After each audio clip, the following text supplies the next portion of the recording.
മകരക്കൂർ. മകരക്കൂറിൽ വരുന്ന നക്ഷത്രങ്ങൾ മകരക്കൂറിൽ വരുന്ന നക്ഷത്രങ്ങൾ ഉത്രാടത്തിൻ്റെ രണ്ടാമത്തെ മുക്കാൽ, തിരുവോണം അവിട്ടത്തിൻ്റെ ആദ്യ അര.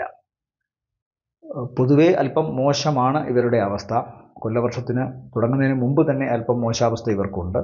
എന്നാൽ ഈ കൊല്ലവർഷം തുടങ്ങിയതിന് ശേഷം, അതായത് 2025 ഓഗസ്റ്റ് മാസം 17-ന് ശേഷം 1201 ചിങ്ങം 1 മുതൽ കുറച്ച് മാറ്റങ്ങൾ ഇവർക്ക് വരുന്നുണ്ട്. കാരണം 5-ാം ഭാവത്തിൽ ആണ് ചന്ദ്രൻ നിൽക്കുന്നത്. സൂര്യൻ സംക്രമിക്കുന്ന സമയത്ത് ശുക്രനാണ് ലഗ്നാധിപൻ. അവിടെ നിൽക്കുന്ന ഗ്രഹമാവട്ടെ ചന്ദ്രനാണ്, ഉച്ചനാണ്. അപ്പോൾ മനസ്സിൽ ആഗ്രഹിച്ച കാര്യങ്ങൾ നടക്കണം. പ്രത്യേകിച്ച് മകരക്കൂറിൽപ്പെട്ട സ്ത്രീ നക്ഷത്രങ്ങൾക്ക് അവരുടെ ഇംഗിതമനുസരിച്ചുള്ള, അവരുടെ അഭിലാഷമനുസരിച്ചുള്ള കാര്യങ്ങൾ നടക്കണം. പ്രത്യേകിച്ച് വിവാഹം, അതുപോലെ സന്താന ലബ്ധിക്ക് ആഗ്രഹിച്ചിരുന്നവർക്ക് വളരെ ഐശ്വര്യം നിറഞ്ഞ ഒരു കുഞ്ഞ് ജനിക്കാനുള്ള സാധ്യത. പിന്നെ ചില പഠനവുമായി ബന്ധപ്പെട്ടോ ഗവേഷണവുമായി ബന്ധപ്പെട്ടോ ഉന്നത ബിരുദവുമായി ബന്ധപ്പെട്ടോ വലിയ അംഗീകാരങ്ങൾ ലഭിക്കുന്ന അവസ്ഥ. കലാപരമായ കഴിവുള്ളവർക്ക് ആ കഴിവുകൾ ഏറ്റവും നന്നായി പ്രകടിപ്പിക്കാൻ സാധിക്കുന്ന ഒരവസ്ഥ. ഇതൊക്കെ ഇവർക്ക് ചിങ്ങമാസത്തിന് ശേഷം ഉണ്ടാവും. കൂടുതലായി അതിന് സാധ്യത തെളിയുന്നത് ഒക്ടോബർ മാസത്തിന് ശേഷമായിരിക്കും. എന്നാൽ ഒക്ടോബറിന് തൊട്ട് മുമ്പ് തന്നെ അതിൻ്റെ ഈ മിന്നാമിനുങ്ങിൻ്റെ നുറുങ്ങുവട്ടങ്ങൾ പോലെ അതിൻ്റെ വിജയ ലക്ഷണങ്ങൾ ഇവർ കണ്ടു തുടങ്ങും. അതുകൊണ്ട് തന്നെ പൊതുവെ മകരക്കൂറിനെ സംബന്ധിച്ചിടത്തോളം കാര്യങ്ങൾ ഉചിതമായിട്ടാണ് മുന്നോട്ട് പോകുന്നത്. പക്ഷേ വാക്ക് വളരെ ശ്രദ്ധിക്കണം, മുഖം വളരെ ശ്രദ്ധിക്കണം. മുഖത്തെ ത്വക്ക്, അതുപോലെ തന്നെ കണ്ണ്, മൂക്ക്, ചെവി ഈ ഭാഗങ്ങളിലൊക്കെ ഇൻഫെക്ഷൻ ഉണ്ടാകാനുള്ള സാധ്യതയുണ്ട്. അതുപോലെ തങ്ങളുടെ വാക്കുകൾ ഏറ്റവും വേണ്ടപ്പെട്ടവർ പോലും തെറ്റായി ധരിക്കാനുള്ള സാധ്യതയുണ്ട്. വീട്ടിലോ അതുപോലെ തന്നെ ജോലിസ്ഥലത്തോ വാഹനത്തിലോ ഒക്കെ എപ്പോഴും ഒരു ശത്രു ഒളിഞ്ഞിരിക്കുന്നുണ്ട് എന്നുള്ള ചിന്ത വേണം.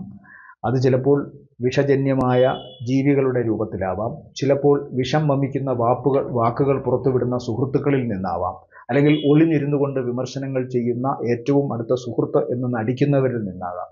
എല്ലാവരെയും ഒരകലത്തിൽ നിർത്തുന്നത് മകരക്കൂറിന് ഈ ഒരു വർഷം വളരെ ഗുണത്തെ മാത്രമേ ചെയ്യൂ. അല്ലെങ്കിൽ കാര്യങ്ങൾ അറിഞ്ഞുകൊണ്ട് ഒരു നടനെ പോലെ ഇവരുടെ മുമ്പിൽ നിന്നുകൊണ്ട് തൻ്റെ കാര്യം ഏറ്റവും സുരക്ഷിതമായി കൊണ്ടുപോകാനുള്ള മാനസിക ശക്തിയുള്ളവരായിരിക്കണം.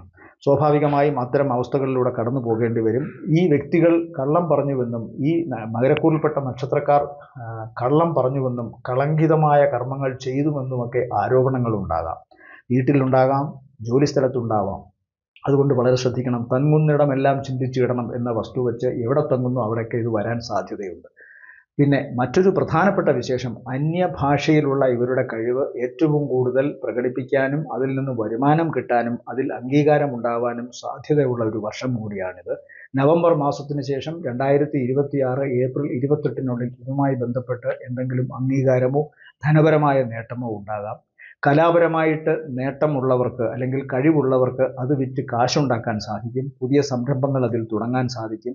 വസ്ത്രവുമായി ബന്ധപ്പെട്ടോ അല്ലെങ്കിൽ ആഭരണങ്ങളുമായി ബന്ധപ്പെട്ടോ ഫാൻസി വസ്തുക്കളുമായി ബന്ധപ്പെട്ടോ ഒക്കെ ഇവർക്കിപ്പോൾ സമാന്തരമായി ചില കർമ്മങ്ങൾ ചെയ്തുകൊണ്ട്, ബിസിനസ് ചെയ്തുകൊണ്ട് വരുമാനം ഉണ്ടാക്കാൻ സാധിക്കും. ഒക്ടോബർ മാസത്തിന് ശേഷമായിരിക്കും അത്തരം കാര്യങ്ങൾ കൂടുതലായി റിയലൈസ് ചെയ്യുക.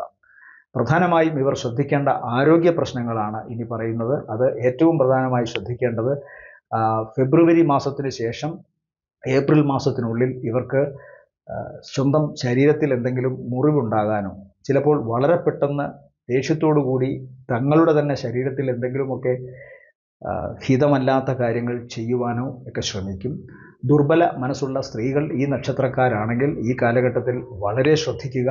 നിസാര പ്രശ്നങ്ങൾക്ക് അവർ സ്വന്തം തല ഭിത്തിയിലടിക്കുക, മുറിവുള്ള വസ്തുക്കൾ ശരീരത്തിൽ ഉപയോഗിക്കുക തുടങ്ങിയ കാര്യങ്ങൾ കാണുന്നു. അതുകൊണ്ട് തന്നെ മൂർച്ച ഉള്ള ആയുധങ്ങൾ, ഭാരമുള്ള വസ്തുക്കൾ, ഉയരങ്ങളിൽ നിന്ന് താഴേക്ക് ചാടാനുള്ള സാധ്യത, ഇതെല്ലാം ഈ നക്ഷത്രത്തിൽപ്പെട്ട ദുർബലരായ സ്ത്രീകൾക്ക് സാധ്യതയായി കാണുന്നുണ്ട്. പുരുഷന്മാർക്ക് ഒന്നുകിൽ സ്വയം അറിഞ്ഞുകൊണ്ട് അല്ലെങ്കിൽ അല്ലാത്ത വിധം അപകടത്തിൻ്റെ രൂപത്തിലൊക്കെ ഇത്തരം കാര്യങ്ങൾ വരാം. അതുകൊണ്ട് ഈ ഒരു മാസം വളരെ ശ്രദ്ധിക്കണം. പ്രാർത്ഥനയോടെയും ചിട്ടയോടും കൂടി മുന്നോട്ട് പോകാൻ ശ്രമിക്കണം. ഈശ്വരാധീനം ഒക്ടോബർ 18-ന് ശേഷം ഇവർക്ക് കൂടുതൽ സജീവമാകുന്നുണ്ട്. ആ കാലഘട്ടത്തിൽ കിട്ടുന്ന ഐശ്വര്യവും ധനപരമായ നേട്ടവുമൊക്കെ സംഭരിച്ച് പിന്നീടുള്ള മോശം കാലത്ത് അവർക്ക് ജീവിക്കാൻ സാധിക്കും. ആ ഒരു ചിന്തയോടുകൂടി മുന്നോട്ട് പോവുക മകരക്കൂറുകാർ.